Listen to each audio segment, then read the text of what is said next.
Hello,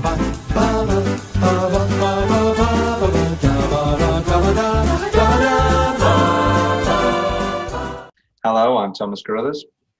I'm Will Leggetter. And we are joined by... Were you our first aired guest? You were our first ever guest because of... Our test episode was the When Harry Met Sally. Oh yes, you were our first ever guest because La La Land was our second episode, wasn't it? But anyway, enough about your past. Let's talk about the future. You are indeed Becky Muggeridge. Welcome back, Becky. Let's cut the bullshit. This is a movie that is cutting bullshit all the time. Let's cut the bullshit. Becky, what's your relationship with our third Tarantino, Pulp Fiction? Miramax Films is proud to present one of the most celebrated motion pictures of the year. The winner of the 1994 Palme d'Or, the best picture of the Cannes Film Festival.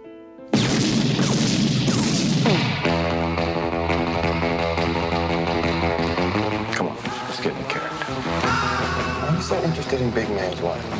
Well, he's going out of town, Florida, and he asked me if I'd take care of her while he's gone. Take care. No, man. Just show her a good time, make sure she don't get lonely. Girl. You see, this is a moral test of oneself. I do believe Marcellus, my husband, your boss, told you to take me out and do whatever I wanted. I love you so much, can't count on whether or not you can maintain loyalty. Night of the fight, you may feel a slight sting. Pride only hurts. It never helps. So, introduced to me a couple of years ago by a group of people who were big fans of Tarantino, and I very quickly watched pretty much all of the Tarantinos in a row. I remember this film being like, particularly the start is just iconic, and I've had conversations which we'll come on to regarding bits of it. And it's just been one of those ones that I haven't really watched recently, so it was a good like rewatch, but something that has stuck in my mind. I have to say, you play with matches, you get burned. We should have shotguns for this kind of deal. We're in a lot of danger, aren't we? I'm prepared to scour the earth for that mission. Oh, I'm sorry. Did I break your concentration? Get down, get down. You got a corpse in a car, minus the head in the garage. Take me to it.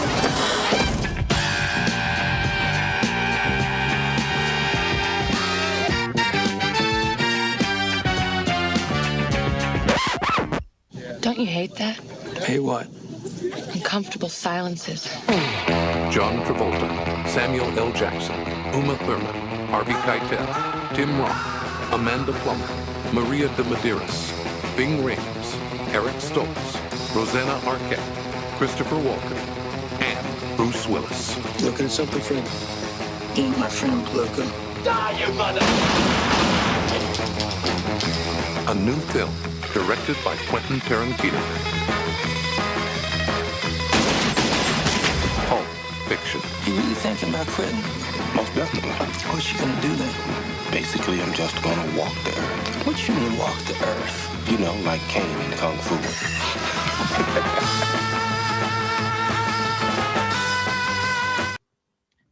It is one of those movies where I was talking about this when we did Terms of Endearment and Goodfellas in the same sort of couple of weeks, and I was like, every time it cut to a new scene, I was like, oh no, this is another perfect, genuinely perfect scene.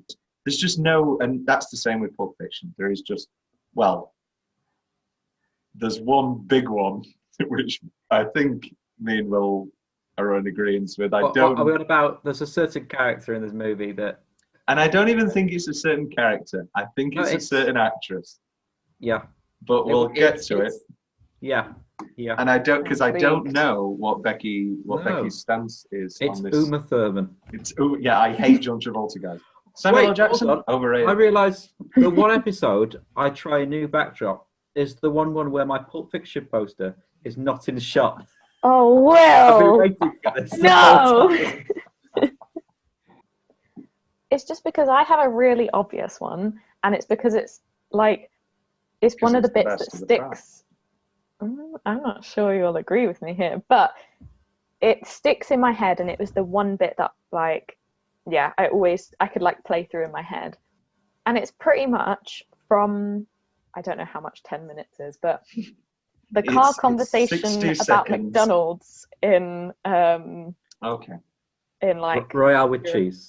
Yeah, all the way through foot massage conversation through to confrontation with I'm the like fucking master. Just everything about it is incredible, and I'm sure this will become one of the questions, but I want to talk about the foot massage thing. Oh, I didn't have a. That's a good one. I have what got is some our other. opinion on this? Have you got this is a conversation I had in first year of one? uni.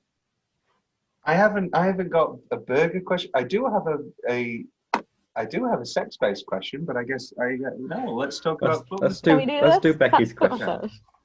So is it a romantic thing or is it not? Because I had an argument with my flatmates and my friends in first year about this. We had like a full-on conversation. I think you can make anything romantic. Any gesture you can make romantic. It could just be a foot massage. It depends on the context. Are we talking Mia comes into, I don't know, to pick up some money or whatever at the bar, and then the guy behind the bar, we don't know what Anton Rocky Horror was doing, and he's just like, oh, my feet are so bad, and he goes, I've got a great foot massage. Or are we talking, they're at home, had a drink, oh, foot massage. I remember. My opinion on it God, shoot. Is that there's nothing wrong with a foot massage. I feel like you could quite easily do that from like a friendly perspective, and nothing's weird. I get your point about how it can be turned into something, like if you're being, and particularly when you see what she's like when she spends that evening with Vincent, she is quite like a flirty person. So you can see how it probably was flirty.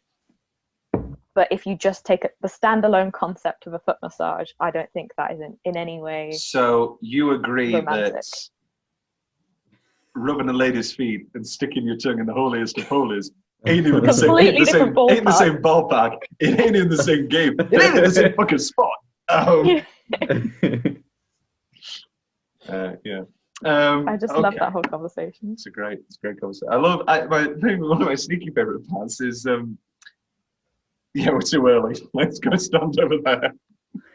And then let's get into And then they just walk to the end of the corridor, continue a conversation, then walk back down again. It's not even like, that was half expecting them the first time to just leave the building or walk down the stairs or whatever.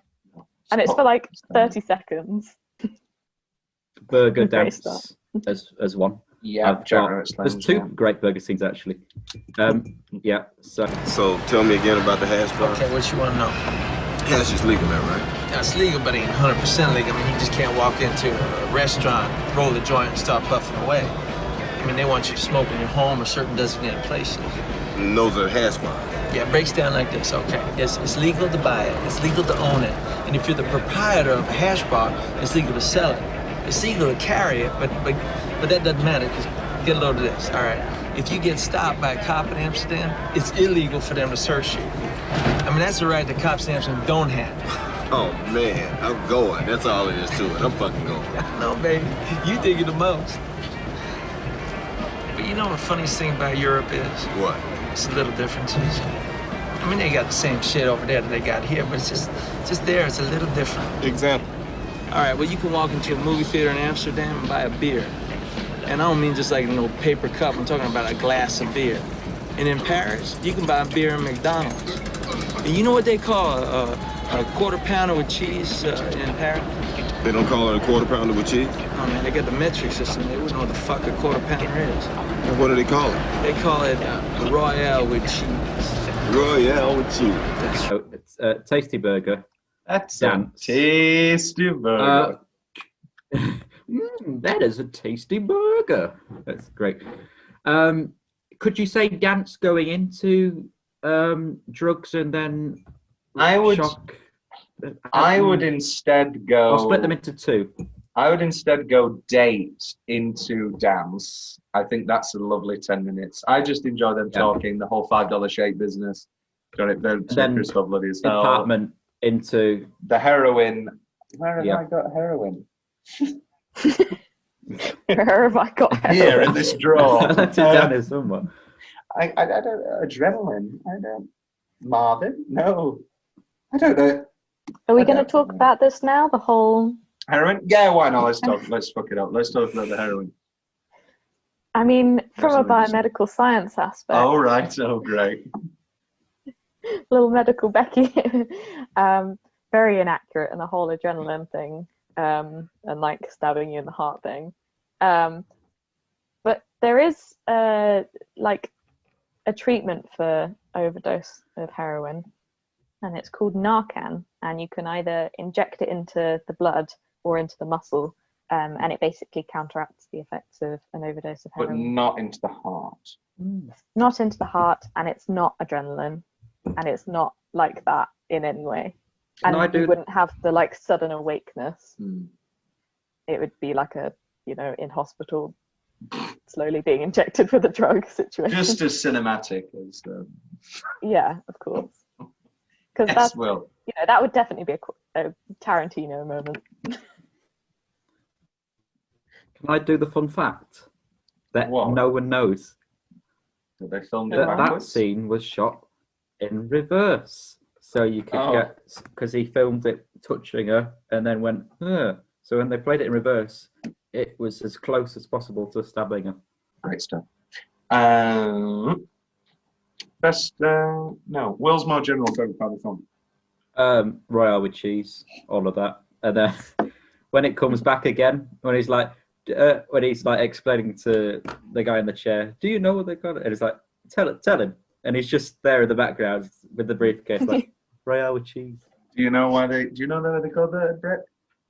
Because the metric system. Oh, look at the big brains on Brett. You want smart mother? He's just so good. He's just so good. I love your tasty beverage. Yeah, adding on to you saying Marcellus and Bruce at the bar, that just the shot, the camera angle, the back of his head, that's great.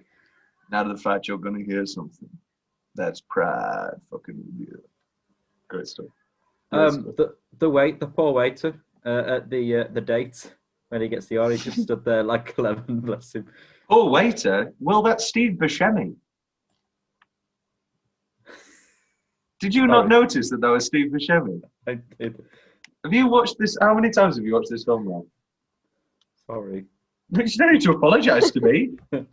No, yeah, that's Steve Buscemi as Buddy Holly. Have you never noticed? I probably have. Apparently not. Yeah. You know what? He's that good at. That's why they cast him as Randall, because he's such a chameleon. I thought that's why they cast him in The Island with Ewan McGregor. Anything else? The pancakes. Just all of the food. Yeah. Oh no, them eating pancakes. Oh, yeah. Good. John Travolta. No. Not those pancakes. Becky's like, what? We'll get to it. Get medieval. That was really in sync. We both said we'll get to it, and we both ummed at the same time. Becky, what's your favourite song on this soundtrack? Oh, we sort of have a fight. Yeah, I know. We sort of have like a thing where it's best song and best use of a song in the film. So okay, I also don't know the names of some of these songs. Okay. I recognize, I know the songs, I just don't know the names. So let me just. I could argue that the best song is "Lonesome Town" by Ricky Nelson, which is just a beautiful song. And it's used very nicely in the background of the date. I do love "You Never Can Tell." I think that's the best use. Yes, it's also in Arthur and the Invisibles.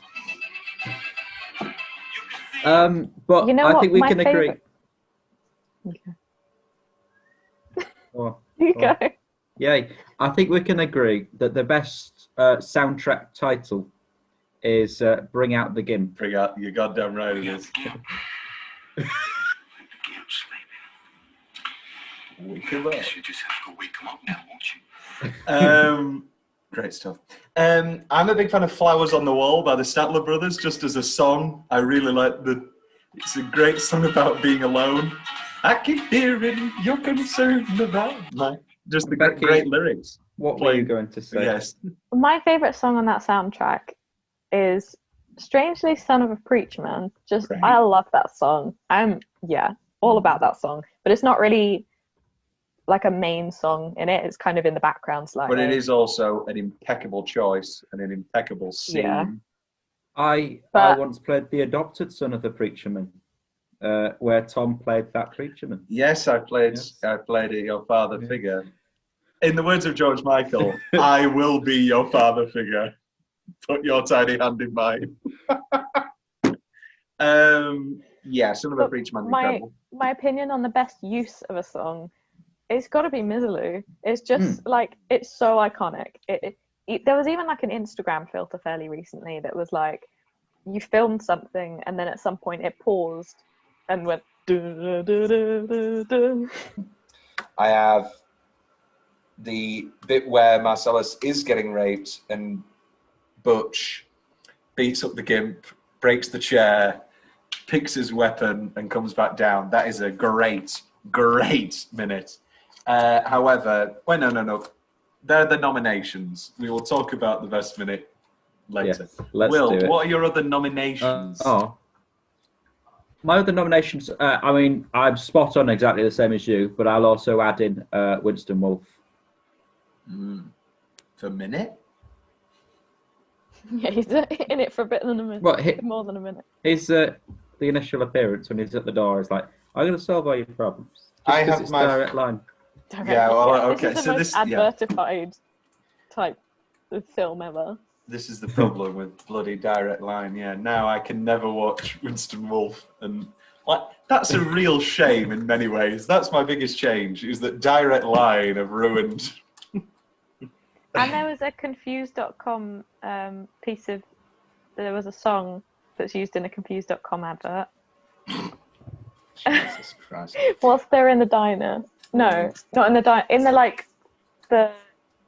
Doom doom doom doom doom boom doom boom boom boom boom doom doom doom doom doom doom doom doom doom. Yeah, that's different. I've got a Winston Wolfe single minute. It's the goodbye from Winston Wolfe. Just absolute 3 knockout lines. I see your future. I see a cab ride. Move out of the sticks, fellas. Say goodbye, Raquel. Goodbye, Raquel. Talking about character. Just because you are a character doesn't mean you have character. And then you drive off. That is how you make an exit in a goddamn film. Becky, any nominations for single minute? I like the dance. Mm-hmm. But otherwise, I really struggle with single minute for this film because I like segments of it and I like lines, but I wouldn't say there's a specific standout minute for me. Well, there is, and it's the greatest minute in the film. Butch. Should we do it? Butch, I've got man's here to see you. He knew your dad. He knew your dad. It's the Captain Coons. It's the Captain Coons watch monologue. Christopher Walken watch monologue. Just incredible, absolutely incredible. Telling this astounding story through the ages, ending with Dad looked at it. This much was your birthright. You'd be damned if any racial slur. I'm gonna put their board racial slurs on his boy's birthright. So he hid it. The one place he knew he could hide something. His ass. 5 long years he wore this watch up his ass. Then when he died of dysentery, of all the diseases you could have picked, he gave me the watch. I hid this uncomfortable piece of metal up my ass for 2 years. Then after 7 years, I was sent home to my family. And now, little man, I give this watch to you. It's just the best bit. Becky, what's your opinion on this watch scene? You don't seem to be joining us in this jubilation. I love Christopher Walken. Who doesn't? It's just a bit I don't know. I just, it's more like just providing context for the reason the whole watch thing happens. Yeah, it is completely needed. Or else he seems like a madman. I don't like the whole watch storyline. I think. What would you say your problem is with it? I don't know if there's a problem with it. It's just like I don't see the point in it. Like, there's obviously like a reason that he goes back, and you understand that, and then it causes all these other issues. But you're just kind of like,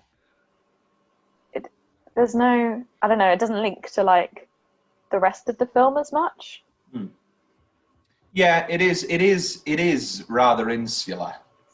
Other than the murder of Vega, which is a great murder, with that lovely little build-up foundation of it at the start of the bar.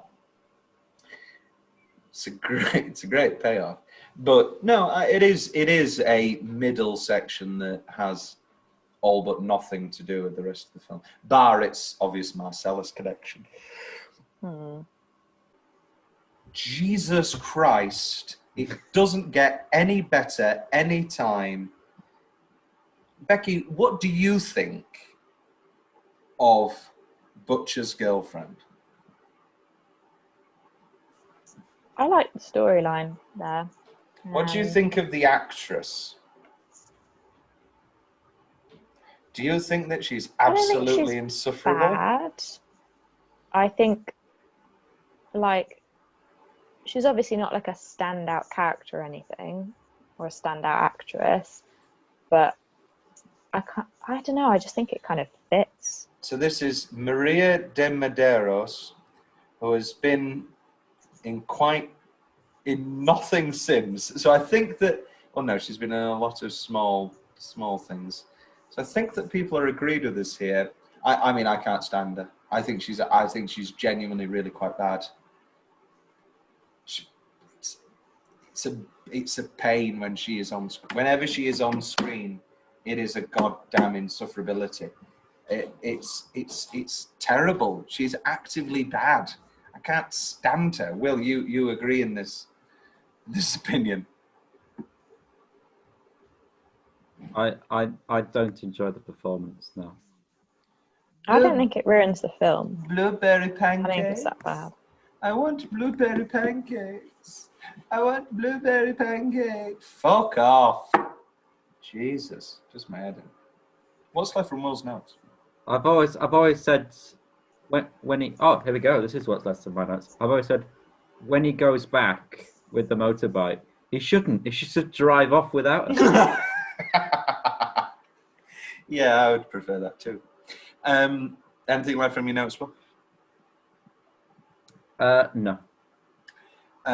Douglas Sirk Steak. Douglas Sirk is a great director. I don't know why you'd name a steak after him, other than him having a few similar letters. Yeah, that's me done. We've actually hit on all this. Oh, did nobody come into the diner for like 20 minutes? Nobody knocking on the door? No, have a seat when it's getting robbed? Nobody coming in? Becky, I mean, you might have seen it from outside. There were windows, so people might have been then they would call the police. Guns. But then they would call the police. Yeah. There's a robbery. There's a robbery happening. Oh, there they go. Oh. Then, so I wanted to come back to the whole Becky's innocence thing, because the first time I watched The Overdose, I had no clue what was going on. I didn't know what the drug was. I didn't know why it had happened. I thought she was dead.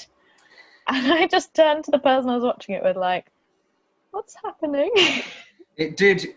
I thought that she took some bad cocaine. It took me a very long... I didn't even know it was cocaine. Well, no, it's not cocaine. That's the point. She's snorting She's snorting his heroin. I didn't know what it was. He says, I was doesn't he? 17 at the time. I've run out of baggies. And you would give coke in baggies, but you'd give heroin in a balloon to avoid this sort of stuff. And he says, I've run out of baggies. Can you go get some... Sorry, I've run out of balloons. Can you grab a baggie from the kitchen when he's on about Rosanna Arquette with all the... She the one with all the shit in the face? No, that's my wife. I always think of the Robin Williams joke where it's like, where Robin Williams says, why do you have that stud in your tongue? And she goes, to enhance sexual pleasure. To stimulate my man sexually. And it's very funny. Send this. Sprite. Sprite, good. You mind if I have some of your tasty beverage to wash this down? Go right ahead.